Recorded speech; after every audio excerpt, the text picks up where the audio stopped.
So one by one जो है हम एक एक क्वेश्चंस लेते हैं, और आपके भी अगर कोई क्वेश्चंस हो तो आप उसे इनबॉक्स में रखते जाइए। सो ओवरऑल पहली बात, थैंक यू कि आप धीरे धीरे क्वेश्चंस वगैरह पूछते हैं। तो पहली बात, जो पहला क्वेश्चन आया था जो मुझे याद है, एक किसी डॉक्टर ने भेजा था फ्रॉम अवर ग्रुप। उनका कहना ऐसा है कि there is a one patient who have a history of a dry cough, और 6 से 7 ईयर तक का है, मतलब वो ड्यूरेशन है। और हर बार जैसे जैसे वो बोलते जाते हैं वैसे वैसे उनका ड्राई कफ इंक्रीज होते जाते हैं। तो इसके ऊपर क्या हम मकर ध्वज दे सकते हैं? सो हमने थोड़ा डिस्कशन किया था, लेकिन मैं आपको ये इसलिए शेयर कर रहा हूँ। रीजन ये है कि मेरे पास भी बहुत पहले ऐसे एक दो केसेस आए थे कि जिसके अंदर बहुत इंटरेस्टिंग है कि इनके अंदर सीटी स्कैन कराओ, एमआरआई कराओ, और इनका बिल्कुल भी जो है कफ रिस्पॉन्ड नहीं करता, बिल्कुल भी नहीं रिस्पॉन्ड करता। इवन उनका कहना ये था कि आयुर्वेदिक टैबलेट लेने के बाद भी ये जो कफ है ये स्टार्ट नहीं होता। इसका जो लगभग केस है, यानी कि इसका जो पैटर्न है, ये उस पेशेंट से ऐसा मिलता है कि इसकी हिस्ट्री देखो कैसी होती है कि वो मुझे पेशेंट जैसे मेरे वाले पेशेंट का ऐसी हिस्ट्री था कि वो फोन पे जैसे बात करना स्टार्ट करती है, 1-2 मिनट के बाद, यानी जितना वो बोलते जाएगी उतना वो थ्रोट इरिटेशन स्टार्ट होता था, और फिर बाउट ऑफ जो है ड्राई कफ आना स्टार्ट करता था, और ये किसी चीज से रिस्पॉन्ड नहीं करता। तो डिस्कस करते समय मैंने वही पूछा कि जो मेरे नोटिस में है कि ये जो केसेस होते हैं कि जिसके अंदर हम नॉर्मल जो कंटकारी अवले यूज करते हैं या हम कोई भी नॉर्मल पैटर्न्स के मेडिसिन यूज करते हैं, इसमें काम नहीं करता, क्योंकि ये जितने भी कफ होते हैं, यानी कि जितने भी मेरे 3 पास्ट के ये थे, मेरे एक्सपीरियंस थे, मेरा ये मानना था कि ये पेशेंट को ना हाइपर एसिडिटी की हमेशा तकलीफ होती है। देखो, हाइपर एसिडिटी का कास्ट से बहुत ज्यादा एकदम एक्सट्रीम रिलेशन नहीं होता, लेकिन मेरा मानना हमेशा ऐसा रहता है कि अगर आपके कास्ट के पेशेंट को हाइपर एसिडिटी है, तो जैसे मैंने लेक्चर्स में भी बताया था कि समान वायु अगर दूषित होती है तो उसके अंदर कास्ट जो है बहुत अलग प्ले से भी रोल कर सकता है ना, अलग तरीके से भी रोल कर सकता है।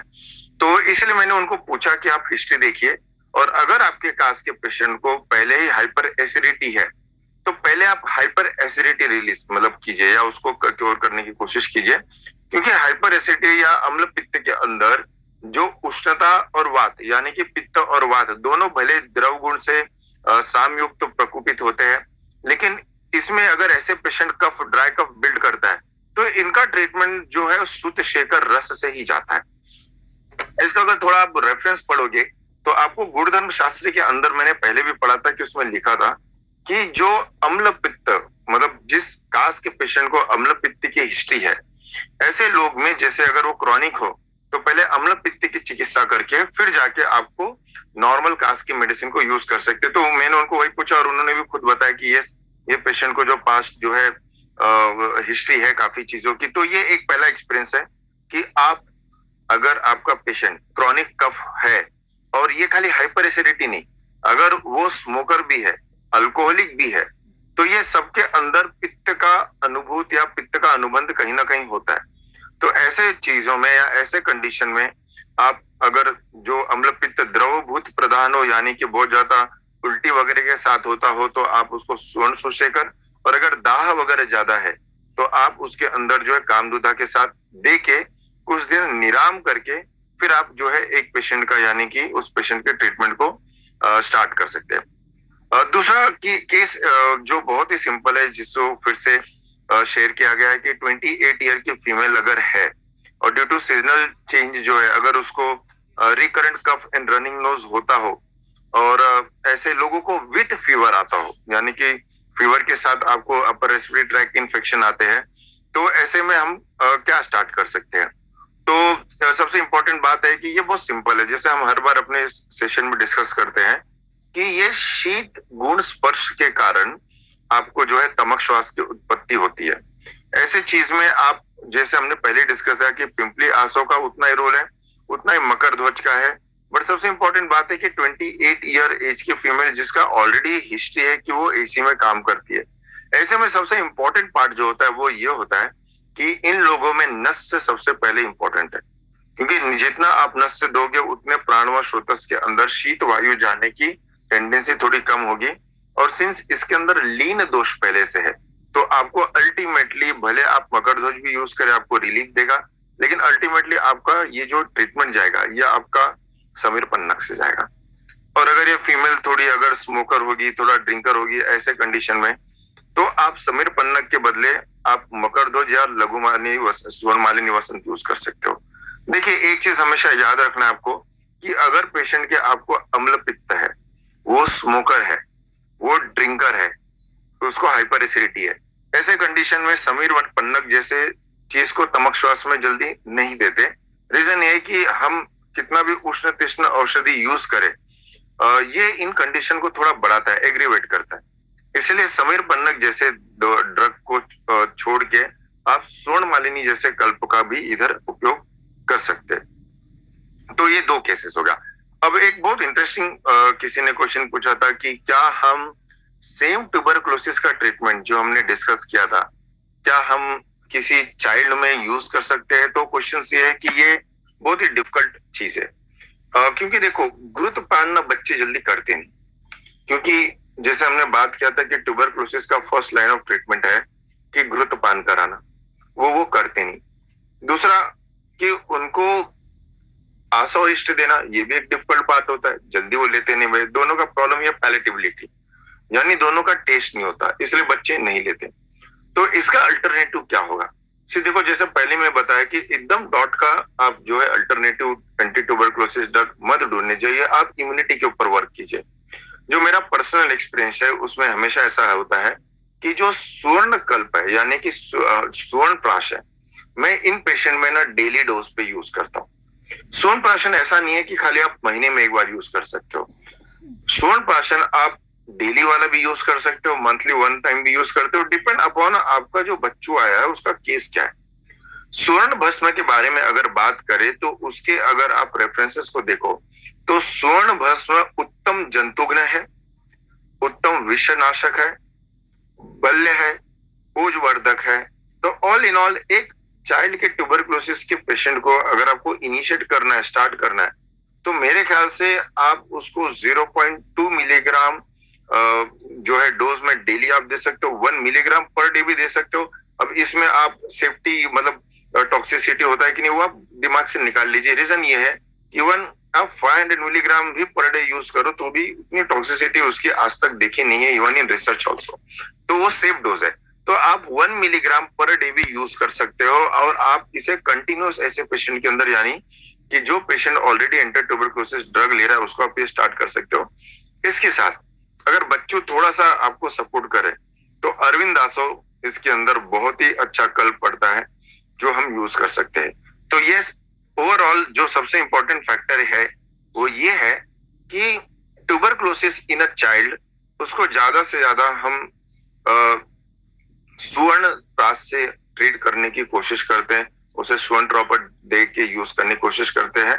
और इसके साथ एक और इम्पोर्टेंट फैक्टर है, अगर जैसे कि कुछ कैप्सूल्स है, यानी कुछ मार्केट में कंपनियां हैं जो सेम पंचतिक्त को, सेम शतावरी घृत को कैप्सूल में लेके आती है, तो आप उसे भी उपयोग कर सकते हो, बशर्ते यह है कि उसका डोजिंग काफी कम होता है, क्योंकि जो कैप्सूल बनते हो ज्यादा से ज्यादा प्रोटोकॉल के हिसाब से 1 या 2 ml आप उसके अंदर पुश कर सकते हो। नॉर्मली कहा जाता है कि 1-2 ml से कुछ नहीं होता, बट जैसा है कि कुछ नहीं से तो कुछ बेटर। तो आप स्वर्ण प्राश डेली बेसिस पे 1 मिलीग्राम पर डे, एज के हिसाब से थोड़ा बढ़ा सकते हो, यानी कि 10 के ऊपर है तो आप ऑफ कोर्स 2 मिलीग्राम भी कर सकते हो पर डे के हिसाब से, अलोंग विथ अरविंद दासो और घृत कैप्सूल। ये सबसे इंपॉर्टेंट है। तो तमक श्वास के अंदर चाइल्ड के अंदर आप ये as a immunity respiratory booster दे सकते हो और उसके साथ काम आते ही आते हैं। अगर आप बहुत सारे रेफरेंसेस भी देखो तो उसमें भी बहुत जगह ऐसी वर्ड्स आए हुए कि जहाँ क्षय विकार है, जहाँ राजक्षमा विकार है, अगर उधर पूरा नेक्रोसिस ना हुआ हो तो ऐसे कंडीशन में आप बच्चों के अंदर भी स्वर्ण प्राशन यूज कर सकते हो। सेम फॉर्मूला आपका ओल्ड एज में भी काम करता है, यानी अगर किसी को लेट एज ट्यूबरकुलोसिस हो, यानी बहुत बार हम देखते हैं कि जैसे अगर 55 ईयर के एज वाले लोग को ट्यूबरकुलोसिस हो जाता है तो हम कहते हैं कि नहीं इसके अंदर तो थोड़ा इम्यूनिटी कम होती है और ये स्ट्रगल करते हैं। रीजन ये है क्योंकि मेडिसिन तीक्ष्ण होती है, ड्यूरेशन लंबा होता है, प्लस पहले से जो है ये एज में कॉम्प्लिकेशन ज्यादा हो, तो ऐसे चीज में भी जो है स्वर्ण प्राशन यानी आपने एक चीज दिमाग में बिठा लो कि स्वर्ण प्राशन जो है ये खाली बच्चों के लिए नहीं है, इवन ओल्ड एज के अंदर भी ये स्वर्ण प्राशन दिया जा सकता है। इम्यूनिटी बूस्ट के अलावा, इम्यूनिटी बूस्ट से ये वर्ड हटा के आप ऐसा सोचो कि ये ओज आपके क्षय को कम करता है, वात के प्रकोप यानी वात के जो है संप्राप्ति अगर कोई पैथोलॉजिकल बने उसको कम करता है, और सबसे मेन बात जो हम लोग हर बार बोलते हैं कि ये बहुत ही मधुर रसात्मक और ये ब्रूहण कल्प है। और सेम टू सेम सबसे बड़ी बात है दोनों एज में यूज करना कि ये साक्षात अग्नि का स्वरूप है। यानी कि सूर्य, अगर हम देखें कि स्वर्ण भस्म क्यों जैसे पारद हर आयुर्वेदिक के कल्प के अंदर आता है, वैसे स्वर्ण भस्म भी ना हर ज्यादा से ज्यादा कल्प के अंदर आते हैं, जब हम उसको स्वर्ण कल्प कहते हैं। तो स्वर्ण कल्प ये बनाने का उनका उद्देश्य है कि स्वर्ण भस्म जो है ये सप्त धातु के अंदर जो है धातु अग्निवर्धक होता है। स्पेसिफिकली जो है ये मांस और मज्जा धातु, ये दोनों के ऊपर उत्कृष्ट जो है बल्य काम करता है। यही रीजन है कि आप इसे जो है ट्यूबरक्लोसिस कंडीशन में भी यूज कर सकते हो। सेम टू सेम आता है लाइन ऑफ ट्रीटमेंट इन तमक श्वास, यानी कि जैसे अभी कुछ केसेस यानी कि हमारे पास स्वर्ण प्राशन के इस वक्त 30-40 पेशेंट है, उसमें से आधे से ज्यादा केसेस क्या होंगे, आधे से ज्यादा ब्रोंकियल अस्थमा के, रेस्पिरेटरी एलर्जी के, और वहां ये डोज काम करता है। यानी जो 2 मिलीग्राम या 1 मिलीग्राम हम स्वर्ण प्राशन उसको मंथली भी देते हैं, 6 से 7 डोज के बाद ऑफकोर्स उसके जो बाउट ऑफ अटैक है, अस्थमेटिक अटैक है, वो काफी हद तक कम होता है।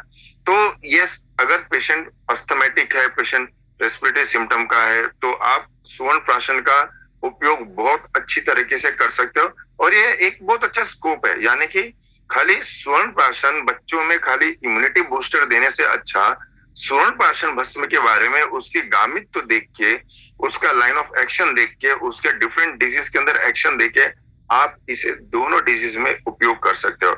और रेफरेंस आपको इसको पढ़ने तो रस तरीके के अंदर, और दूसरा सबसे इंपॉर्टेंट है कि आप इसे गुण शास्त्र के अंदर पढ़ सकते हो, काफी अच्छा एक्सप्लेनेशन दिया हुआ है। अब रही बात एक और क्वेश्चन जो सबसे इंपॉर्टेंट आया था, जो मैं रीजन करके ये रखा हूं कि जब भी आपके पास अस्थमेटिक पेशेंट आए तो अस्थमेटिक पेशेंट के अंदर क्या हम एक फिक्स लाइन ऑफ थेरेपी बना सकते हैं? तो जैसे मैंने पहले भी बताया कि जितना भी ड्रग मैंने डिस्कस किया है या जितने भी मेडिसिन मैंने डिस्कस किए हैं, उसमें से लघु मालिनी वसन नियरली हर डिजीज पे काम करता ही है, irrespective of season, irrespective of any age या irrespective of any side effect. यानी बहुत लोग ऐसे भी कहते हैं, क्योंकि देखो क्या होता है कि जब हम रेस्पिरेटरी मतलब डिजीज पढ़ते हैं, हम अस्थमेटिक डिजीज पढ़ते हैं, अस्थमेटिक डिजीज में हर प्रकृति का आदमी एक ही कंडीशन, एक ही चीज लेके हमारे पास नहीं आता, भिन्न रहता है, हर एक का हेतु भिन्न रहता है। तो जैसे हमने पहले ही बताया कि कौन सी एक ऐसी मेडिसिन है जो irrespective of any as any season काम करे, तो वो हमेशा लघु मालिनी वसंत होता है, क्योंकि ये ड्रग का बहुत साइड इफेक्ट कम है। इवन हाइपर एसिडिटी के अंदर थोड़ा लोग बोलते हैं कि इसके अंदर मरीज है, हाइपर एसिडिटी करेगा, नहीं देना चाहिए, पर मुझे नहीं लगता कि ये सही है। ये बस एक ही कॉन्ट्राइंडिकेटरी अगर कोई बोलता है। रीजन ये है क्योंकि जो लघु मालिनी वसंत है उसको नवनीत की भावना है। नवनीत की भावना देने के बाद मैं ऐसा नहीं करूंगा कि उष्णता कम होता है, लेकिन ड्रग की थोड़ी तो तीक्ष्णता कम होती है, यानी खाली मरीज की। उसके बाद देखा जाए तो यशद है जो खुद ही कषाय रसात्मक है और उसके पीछे नवनीत है। तो बहुत सारा हेतु नहीं है इसके अंदर कि पित्त प्रकोप कर सके, एक्सेप्ट जो मैंने पहले बताया है कि आपकी कंपनी बस नवनीत की भावना बरोबर देनी चाहिए। ऐसा भी कर सकते हो कि अगर आप थोड़ा डाउटफुल हो कि शायद नवनीत की भावना उतनी अच्छी नहीं हो, तो आप उस पेशेंट को जो है लवण रहित मक्खन के साथ लघु मालिनी वसन 2BD में भी आप आराम से स्टार्ट कर सकते हो। ये भी एक दूसरा तरीका जो कभी कभी मैं यूज करता हूं, अगर मुझे ऐसा लगे कि नवनीत की भावना उतनी अच्छी नहीं है। रीजन ऐसा है क्योंकि नवनीत मतलब ये वो मक्खन है आपका अमूल का बटर नहीं जो सॉल्टेड है, नॉन सॉल्टेड बटर मक्खन, यानी जो घी बनाने के लिए मक्खन निकालते हैं उसके साथ, उसी को नवनीत कहते हैं। उसके साथ उपयोग करने से ऐसा होता है कि अगर उसमें नवनीत का भावना कम है तो थोड़ी ड्रग की तीक्ष्णता कम होती है। यानी ऑल इन ऑल अगर किसी को ऐसा लगे कि आसोरिस्ट लेने के बाद थोड़ी सी उष्णता लग रही है, उसको भी हम नवनीत स्टार्ट कर सकते हैं। तो नवनीत का एक काम ऐसा होता है कि वो जो तीक्ष्णता के कारण अगर कफ क्षय हो और दाह जैसा सिम्टम हो या अम्ल पित्त जैसा सिम्टम हो, तो उसको वो थोड़ा काउंटर करता है और अच्छा खासा काउंटर करता है, यानी कि आप उसमें दे सकते हो। प्लस नवनीत देने से जो सबसे इंपॉर्टेंट बात होती है कि ये खुद ही स्नेह प्रसादक है, और सिंस इसको इतना मथने के बाद हमने निकाला, इसके अंदर लाघवता बहुत होती है, तो पचने में भी बहुत आसान होता है। यही रीजन है कि हम इसके अंदर दे सकते हैं। इसके बाद जो दूसरा क्वेश्चन है, किसी ने ये डाला था कि क्या हम प्रैक्टिस के अंदर हमारे पास ट्यूबरकुलोसिस के पेशेंट आएंगे क्या? देखो, ये जो है, मतलब जो भी आप लोग सुन रहे हो, आपको ना, देखो सबसे बड़ी बात, हमारा प्रॉब्लम क्या है कि हम ना स्टडी कर लेते, हम एकेडमिक पढ़ लेते, हमने पढ़ाई भी की है, हमारे पास नॉलेज भी है, बट कैसे लोगों को पता चलेगा कि तुम उस चीज को ट्रीट करते हो, या कैसे उनको पता चलेगा कि आयुर्वेद का रोल उस चीज के अंदर क्या है? तो यही आता है कि आप अपने रीच का यूज करो, आप अपने मीडिया का यूज करो, भले वो इंस्टाग्राम हो या व्हाट्सएप हो या कोई भी हो। आपको ये ना पोस्ट बना के डालनी पड़ती है कि जैसे आज आप देखोगे कि हम लोग उस चीज के ऊपर अट्रैक्ट होते हैं कि जहां हमें सोल्यूशन मिलता है। ट्यूबरकुलोसिस के ऊपर कितने सारे ऐसे लोग हैं, जैसे अभी एक को दो को ट्रीट किया तो तीन चार, वो एक को रेफरेंस देगा, वो दूसरे को देगा। लेकिन सिंस ये जो डिजीज है, हम लोगों को हमेशा देखना पड़ता है कि जो डिजीज है उसका पैटर्न क्या है और क्या डिस्क्रिप्टेड है। जो ट्यूबरकुलोसिस जैसा कंडीशन है, इसमें एक पेशेंट दूसरे पेशेंट को तो नहीं बुला सकता, क्योंकि ये एक कम्युनिटी के अंदर एक साथ सबको नहीं होती। तो यही रीजन है कि आपको आपके थ्रू या आपके कोई माध्यम के थ्रू या आपको थोड़ी ब्रांडिंग के थ्रू या आपकी मीडिया के थ्रू आपको ये बतानी पड़ती है, या आप छोटा सा एक लेक्चर ले लो, 1 मिनट का लेक्चर ले लो, 2 मिनट का लेक्चर ले लो, आप बताओ, आप अपने पेशेंट को एजुकेट करो। जैसे सबसे इंपॉर्टेंट है कि मैंने एक पेशेंट के एक अलग ही ग्रुप बना के रखा हुआ है व्हाट्सएप पे। तो मुझे ऐसा लगता है कि कोई सिंपल फॉर्म पे मैं चीज बता सकता हूँ, तो मैं एक छोटा सा वीडियो बना के उसके अंदर पोस्ट कर देता हूँ। तब उनको पता चलता है, हाँ ये डॉक्टर जो है ये तो आंखों के जो रोशनी है उसके ऊपर भी जो है तर्पण वगैरह करते हैं, या अरे यही तो है जो शिरोधारा वगैरह भी करते। तो ऐसा नहीं है कि हर पब्लिक को पता होता है कि डॉक्टर, आयुर्वेदिक डॉक्टर सब करता है कि नहीं, क्योंकि उनके दिमाग में आज भी पंचकर्म और आयुर्वेदिक डॉक्टर उतना अवेयरनेस नहीं है। तो टमक श्वास और ट्यूबरकुलोसिस के लिए मुझे जो एक्सपीरियंस है, मुझे ऐसा लगता है कि टमक श्वास के लिए तो आपको अस्थमा के लिए ढूंढते, बट ट्यूबरकुलोसिस के लिए लोग सच में ढूंढते। ट्यूबरकुलोसिस के लिए इसलिए ढूंढते हैं क्योंकि इतने कॉम्प्लिकेशन, इतने साइड इफेक्ट, इतना लॉस ऑफ एपेटाइट, यानी कि आप देखो कि उसके साइड इफेक्ट का जो प्रपोर्शन है, वेट लॉस, ये सब चीजें बहुत ज्यादा होती है। यानी कि जो 100 अगर पीपल होंगे तो 30 to 35 पब्लिक जो है वो हमेशा अल्टरनेटिव थेरेपी जो है आती है। वन कितने बार ऐसा है कि लोग हमारे पास आके जाते हैं कि क्या आयुर्वेदिक में कोई ट्रीटमेंट है क्या, तो हम उसको कन्विंस करते हैं कि आयुर्वेद ट्रीटमेंट के साथ आप वो लो तो आपको बेनिफिट पड़ेगा। तो आपको अवेयरनेस करेगा, आप बताओगे थोड़े बहुत चीजों से, तो यस आपके पास पेशेंट आएंगे और अच्छे खासे आते, इसमें कोई डाउट नहीं है कि आपके पास नहीं आते। बस डिपेंड अपॉन कि आप इतने सारे लोग हो, आप क्या चीज के ऊपर ऐसा लगता है कि आपको कॉन्फिडेंट आप ब्रांडिंग करोगे। आजकल लोग ऐसा है कि वो आप जिस चीज को फोकस करोगे वही चीज के लिए आपके आते हैं। तो आपको थोड़ा सा अपने माध्यम के थ्रू बताना है और ये आपको यूज कर सकते हो। अब रही बात की एक बहुत अच्छा क्वेश्चन आया था कि किसी ने क्वेश्चन डाला था कि अगर लघु मालिनी वसंत में लिख के दूं या मकर ध्वज में लिख के दूं, तो ये क्रॉनिक डिजीज है। देखो, आपको हमेशा समझना रहता है कि ट्रीटमेंट क्रॉनिक डिजीज के ऊपर सॉल्यूशन निकालना और ट्रीट करना ये बहुत इंटरेस्टिंग बात है। क्यों? क्योंकि उससे आपकी क्लिनिक जो है ना कंटिन्यूस चलते रहती है। सर्दी खांसी का क्या होता है, वो आता है 3 दिन का दवा लेता है, 5 दिन का दवा लेता है, वो चला जाता है। तो ऑफकोर्स वो सीजनल होता है, हर सीजन में हर चीज को नहीं होता है। बट अगर वो क्रॉनिक हो जाए या अम्ल पित्त जैसा क्रॉनिक हो जाए, हाइपरटेंशन जैसा होता है, कार्डियक पेशेंट हो जाए या हाइपोथायराइडिज्म हो जाए, ये सब चीजें ना, ये सब थोड़ी क्रॉनिक होती है। तो क्रॉनिक डिजीज के अंदर जो सबसे बड़ा प्रॉब्लम ये होता है कि आपका प्रिस्क्रिप्शन पेशेंट लेके जाता है और दवा बाहर से खरीदता है। तो इसके लिए ना मैं हमेशा एक ही चीज बोलता हूँ लोगों को कि आपको अपने मेडिसिन की खुद की ब्रांडिंग करनी पड़ेगी। इसको एकदम सिंपल भाषा में बताता हूँ।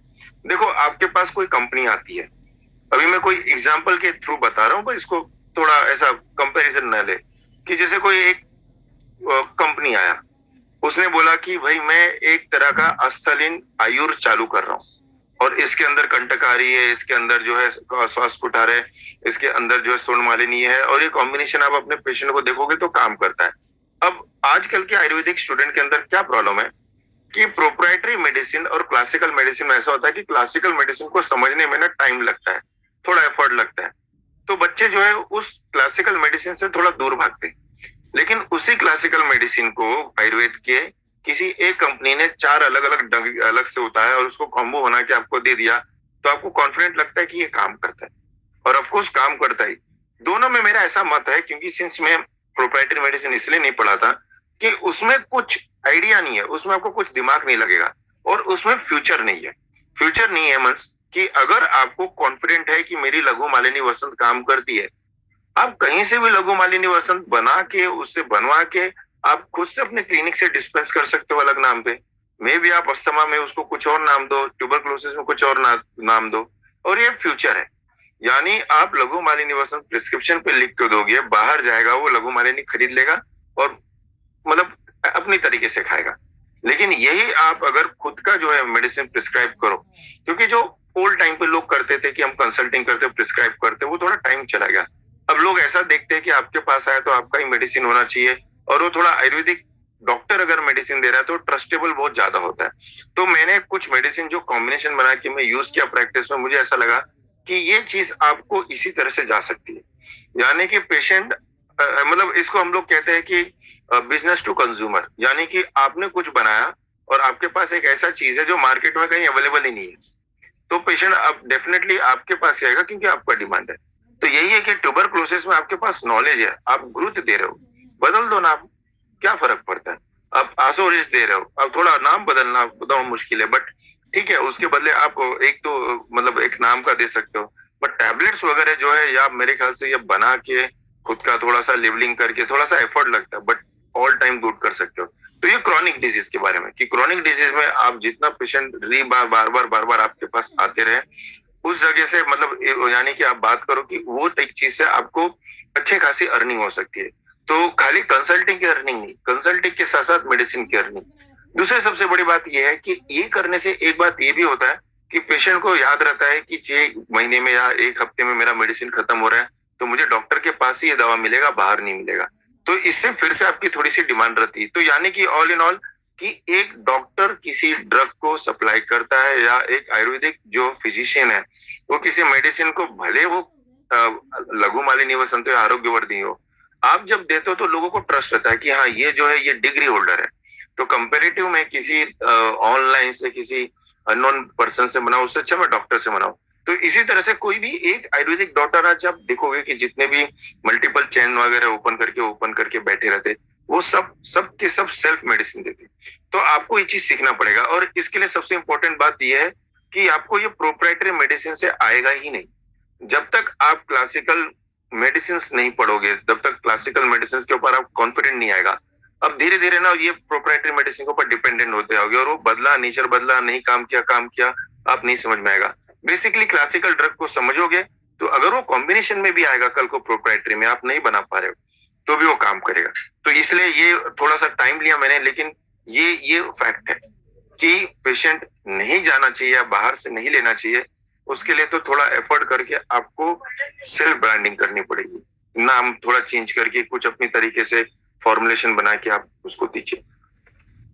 जो नेक्स्ट क्वेश्चन है वो रिलेटेड टू फिर से ये है कि अस्थमा में क्या हम वमन करा सकते हैं। तो इसको मैं एकदम सिंपल भाषा में समझाने की कोशिश करता हूँ। देखो, वमन कराना यानी तमकेतु विरेचन कहा गया है, तो विरेचन मतलब खाली ऐसा नहीं कि आपको विरेचन ही कराना। यहाँ वर्ड जो विरेचन है इसके 2 वर्ड में डिवाइड होती है। एक तो विरेचन मतलब यानी कि जो पर्गेशन है जिसमें मोशन कराते हैं, पंचकर्म है एक। दूसरा विरेचन ये अर्थ होता है कि किसी स्रोतस से दोष को बाहर निकालना, उसे हम विरेचन करते हैं। इसलिए विरेचन का जो परिभाषा है, ये शिरो विरेचन, अधो विरेचन, नासा विरेचन, ये सब चीजें ना एक सिनोनिम्स में विरेचन वर्ड आता है। तो आपको एक ही चीज याद रखना है कि विरेचन अर्थ होता है कि दोषों को सबसे निकट मार्ग से शरीर से बाहर निकालना। अब इसकी चीज में आप एक चीज ध्यान दो कि तमकेतु विरेचन के अंदर मैंने जैसे पहले ही बताया कि विरेचन का उपयोग तब करो जब वसंत ऋतु ना हो, या जब बहुत ही, देखो इसको सिंपल भाषा में समझो कि पेशेंट अभी भी एक्सरबेशन कंडीशन में, यानी जब अस्थमेटिक अटैक आता है उस समय अपने पास नहीं आते, और ना हम उस समय डील करना चाहिए, ना उस समय ये रहना चाहिए। रीजन ये है कि उसके काफी लीगल चीजें आती है। अगर आपको मौका मिले आप कहीं रिमोट एरिया में, तो ऑफकोर्स मैं आपको बोलूंगा कि आप खाली सेंधव लवण से या आप यष्टि मधु से या वचा से फांड पिला के आप वमन करा दो, थोड़ा वेग कम होता है और अच्छा खासा कम होता है। बट सबसे बड़ी बात है कि वेगकालीन अवस्था में तो अभी फिलहाल जल्दी अपने पास कोई नहीं आता। अवेगकालीन अवस्था में जहां मतलब कि पेशेंट को सिम्टम एक्सेबरेशन नहीं है, खाली जो है कफ कोल्ड और थोड़ा सा जो है स्लाइटली ब्रेथलेसनेस है विथ नॉर्मल SpO2, तो ऐसे कंडीशन में जब आप ट्रीटमेंट स्टार्ट करते हो तो हमेशा विरेचन ही प्लान करें, हमेशा विरेचन प्लान करें, एक्सेप्ट इन वसंत ऋतु। जैसे अभी के ऋतु के अंदर ना विरेचन बिल्कुल भी पॉसिबल नहीं है। इसके बाद समर आता है यानी कि आपका ग्रीष्म ऋतु है, उसमें तो नहीं काम करता है, मतलब क्योंकि उस समय पहले ही एकदम रूखा एनवायरनमेंट होता है, तो ऐसे कंडीशन में नहीं काम होता। तो मेरा ऐसा पर्सनल मतलब इम्पोर्टेंट मतलब ऐसा मानना है कि वसंत ऋतु के अंदर आप वमन कराएं। वसंत ऋतु को छोड़ के बाकी अदर ऋतु में कफ का उतना अच्छा शोधन नहीं हो पाता, इसलिए दोष प्राधान्य के अनुसार बाकी सीजन में मुझे ऐसा लगता है विरेचन करना ही सबसे अच्छा लाइन ऑफ ट्रीटमेंट है। लेकिन जो ओल्ड एज वाले पेशेंट है या तो जो बच्चू है जो बिल्कुल भी आपका ये दोनों नहीं ले सकता, ये सबके लिए क्या, ये सबके लिए बस्ती होता है।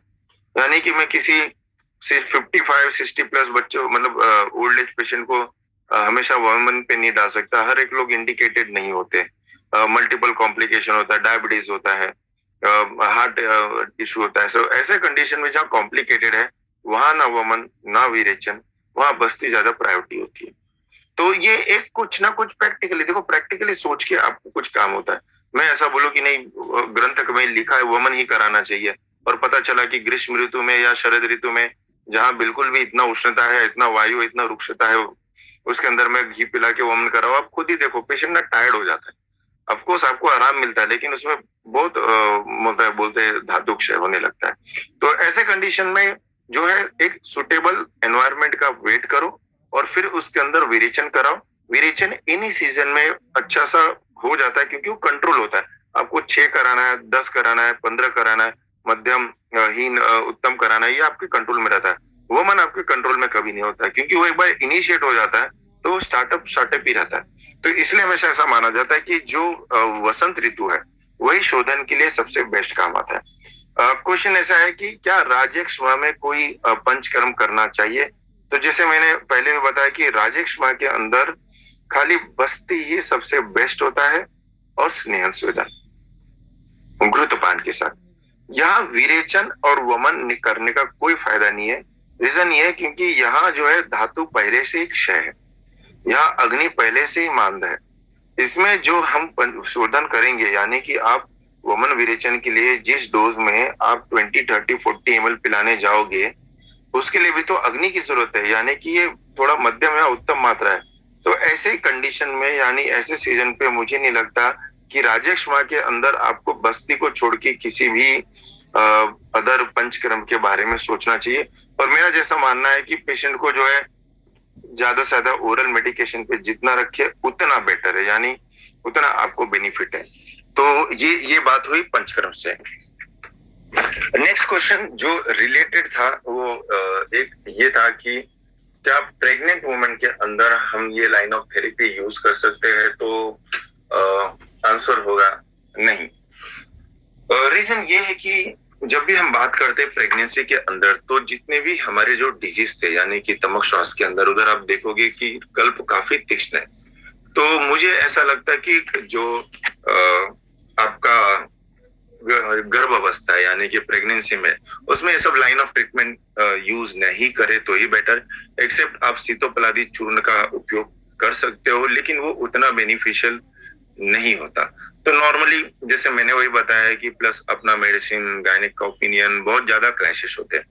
यही रीजन है अगर पेशेंट फिर भी अगर रेडी हो तो उसे हम किसी एक पहला ऑप्शन ये होगा कि जो एक मासूमास जो परिचर्या है उसको प्रॉपर फॉलो करा, यानी कि उसको गर्भ संस्कार की तरफ अंदरून मतलब लेके आपको करना पड़ेगा। डिपेंड अपॉन कि आप गर्भ संस्कार प्रैक्टिस करते या नहीं करते। और इसके साथ जो है सीतोपलादी को छोड़ के दूसरा जो कल्प है जो इसमें कुछ हद तक काम आ सकता है वो है खाली दशमूलारिष्ट। तो ये कल्प आप कुछ लिमिटेशन जगह से यूज करते हो, पर जैसे मैंने वही बताया कि थोड़ा सा डिफिकल्ट पड़ता है ये प्रेगनेंसी में आपका तमक श्वास के लिए देना। तो मेरा हमेशा मानना था कि प्रेगनेंसी तक आप मॉडर्न मेडिसिन यूज करने दीजिए। एक बार प्रेगनेंसी जब चला जाए, यानी कि हो जाए जब 9 मंथ के बाद, तो उसके बाद 1-2 मंथ में आप जो है प्लान इजीली कर सकते हो बहुत अच्छी तरीके से। इसके बाद जो नेक्स्ट क्वेश्चन किसी ने पूछा था कि क्या इसके अंदर जो है और भी कल्प है। देखो, कल्प बहुत सारे आयुर्वेद के अंदर तमक श्वास के ऊपर, जहां तक मेरा मतलब मैंने जितना पढ़ा है, मुझे तो कम से कम 150 से लेकर 200 तक कॉम्बिनेशन मिले हैं खाली ग्रंथों तक। तो मेडिसिन बहुत सारी है, लेकिन जो चॉइस है वो इसके ऊपर डिपेंड होता है कि मार्केट में अवेलेबल कौन सा है और कौन सा इजीली दे सकते हैं विदाउट एनी जो है कॉम्प्लिकेशन, साइड इफेक्ट्स, और ऑथेंटिक मिलना चाहिए। तो ये सबको लेके मुझे ऐसा लगा कि ये प्राइमरी जो लाइन ऑफ ट्रीटमेंट हमने डिस्कस की थी उसके बारे में ये जो है अच्छे से हम लोग डिस्कस कर सकते हैं। अब रही बात ये है कि एक बहुत एक और इंटरेस्टिंग क्वेश्चन आया था जिसके बारे में मैं बोलना चाहूंगा कि ये बहुत ही अच्छा क्वेश्चन है कि क्या हम स्वर्ण प्राशन का उपयोग तमक श्वास में कर सकते हैं क्या। और खास करके इन्होंने एज तो नहीं लिखा है, तो मैं मानता हूं कि इनका क्वेश्चन होगा कि क्या हर एज में दे सकते हैं क्या। यस, आप दे सकते हो। इनफैक्ट ना, आप थोड़ा सोचने का थोड़ा अगर नजरिया बदलिए, तो हम जब बात करते हैं कि हम स्वर्ण मालिनी वसंत दे रहे हैं या हम स्वर्ण युक्त मकर ध्वज दे रहे हैं, तो इसमें हम बेसिकली स्वर्ण दे ही रहे। कहीं भी ऐसा चीज नहीं है, जगह नहीं है कि जहां हमको रसायन चाहिए, धातु बल की चीज चाहिए या व्याधि के लिए अपुनर्भव चिकित्सा करना है, वहां स्वर्ण भस्म आता ही है। खाली ये होता है कि आप खाली स्वर्ण भस्म देते हैं कि विद मेडिसिन के साथ देते हैं। दोनों कंडीशन में कॉस्टिंग तो आपकी ऑफकोर्स ऊपर जाती है, लेकिन जब स्वर्ण भस्म आप 2 मिलीग्राम, 3 मिलीग्राम या 5 मिलीग्राम आप किसी पेशेंट के अंदर यूज करते हो, तो ये इम्यूनिटी बूस्टर के साथ साथ वो तो काम करता है, उसका कोई डाउट नहीं। लेकिन जैसे मैंने वही बताया कि धातु को जो है अग्नि प्रदान करना, जो है शरीर का ओज बढ़ना, तो ये जो एकदम टिपिकली हमें जो चाहिए होता है तमक श्वास में और राजक्षमा में, ये हमें मिलता है। दूसरी बात जो सबसे इंपॉर्टेंट है कि जो हम जब स्वर्ण भस्म स्टार्ट करते हैं, तो स्वर्ण भस्म खाली एक नहीं, प्रत्येक धातु के अग्नि का वर्धन करता है। और यही रीजन है कि वो विथ कॉम्बिनेशन किसी कल्प के अंदर दो, जैसे आप स्वर्ण मालिनी यूज करो, स्वर्ण मकर ध्वज यूज करो, बृहद्वा चिंतामणि यूज करियो, या उसके अंदर आप और भी कॉम्बिनेशन जो है जैसे स्वर्ण लक्ष्मी विलास रस जैसे कल्प यूज कर सकते हो। तो चॉइस है, बशर्ते संख्या संप्राप्ति के हिसाब से आप यूज कर सकते हो। तो स्वर्ण भस्म रेस्पिरेटरी सिस्टम के लिए एनी टाइम बेनिफिशियल है, इसके ऊपर कोई डाउट नहीं। एक बहुत अच्छा इंटरेस्टिंग किसी ने पूछा कि क्या फेब्राइल कन्वर्जन के अंदर हम ये ड्रग यूज कर सकते हैं। तो मैं तो बोलूंगा ऑफ कोर्स। उल्टा देखो, सुनने में ना तो बहुत अजीब लगे, बट जब फेब्राइल कन्वर्जन पहले होता क्या है, ये वो बच्चे हैं कि जिनका फीवर जब 100 के ऊपर जाता है तो इनको कन्वर्जन आते हैं, यानी कि इनको जो है फिट्स आती है। तो ये बोला जाता है कि जिसको फेब्राइल कन्वर्जन होता है, जो बच्चों को वो आफ्टर द एज 16 कम हो जाता है, चला जाता है, लेकिन 10 to 20% को रहता है। इसके अंदर आयुर्वेदिक जो मैंने रेफरेंसेस पढ़े हैं, रेफरेंसेस से ज्यादा मुझे गुणधर्म शास्त्री नहीं, हमारा जो पंचभौतिक चिकित्सा है, इसके अंदर एक बहुत अच्छा इंटरेस्टिंग एक संप्राप्ति मिली थी कि जहाँ दातार शास्त्री जी एक केस का डिस्कशन कर रहे थे कि जब भी फीवर रेज्ड होता है तो उसको अपस्मार आता है, यानी कि फिट्स आते हैं। और ऐसे कंडीशन के अंदर जो है मलबद्धता, यानी कि जिसको कॉन्स्टिपेशन हो, जो बच्चे का स्टूल साफ ना हो या कृमि हो, उनको ये टेंडेंसी ज्यादा रहता है। तो उन्होंने एक केस बताया था कि ऐसे कंडीशन के अंदर उन्होंने जो है क्रीमिग्नम औषधि दिया था, और उसके बाद उन्होंने जो है इनको जो है 10 ml 20 ml की बस्ती दी थी। और उसके बाद उनका ये मानना है कि ये देने के बाद जो है जो फेब्राइल कन्वर्जन के जो अटैक से ऐसे आए नहीं, ऐसा उनका मानना है। मेरे पास पर्सनली कुछ ऐसा डायरेक्टली एक्सपीरियंस नहीं है, बट मैंने सोचा है कि इन फ्यूचर अगर मेरे पास कोई फेब्राइल कन्वर्जन आएगा तो वहां मैं as a immunity booster of course use करूंगा, क्योंकि रेस्पिरेटरी अगर ट्रैक इन्फेक्शन से अगर फीवर हाई हो रहा है तो ऑफकोर्स मुझे उसको ट्रीट करना है। लेकिन फेब्राइल कन्वर्जन की टेंडेंसी उस बच्चों के अंदर ज्यादा बनती है जो बहुत ही कॉन्स्टिपेटेड होते हैं, जो बहुत ही जो है कृमि युक्त होते हैं, जो ये एज में काफी कॉमन है। तो ऐसे संप्राप्ति के अंदर जो अपान वायु है ये बहुत ज्यादा ऊर्ध्व होके कभी कभी अपस्मार के केसेस करते हैं। तो मेरे ख्याल से आपको दोनों जैसे देखना चाहिए, मतलब बद्ध कोष्ठता को भी ध्यान देना है, और यहाँ जो है आपका सबसे इंपॉर्टेंट पार्ट जो है कि आपको जो है प्राणोशोधस के लिए बल्ले भी देना। तो आप अगर फेब्राइल कन्वर्जन की ट्रीटमेंट कर रहे हैं तो आपको दोनों तरफ से जानी पड़ती है। नेक्स्ट जो लास्ट क्वेश्चन है, मोस्ट प्रोबेबली हाँ ये लास्ट क्वेश्चन है, वो ये है कि रिगार्डिंग ओके, तो ये रिगार्डिंग है कि हम कितने दिन तक मेडिसिन दे सकते हैं। देखो ये जो चीज है ना, ये पार्ट बहुत ही क्रिटिकल है बोलना कि कितने दिन तक दे सकते। जैसे अस्थमेटिक पेशेंट के अंदर मेरा, जैसे उस दिन में मैंने बताया कि आप लाइन ऑफ ट्रीटमेंट एक स्टार्ट कीजिए, आपका पेशेंट रिस्पॉन्ड करता ही करता है, और आप पहले झटके में कभी भी उसको कोई पंचकर्म नहीं बोलिए। रीजन ये है कि उसको एक अवेयरनेस कीजिए कि हम 20 दिन 15 दिन ये मेडिसिन चालू करेंगे और फिर हम जो है आपका विरेचन करेंगे।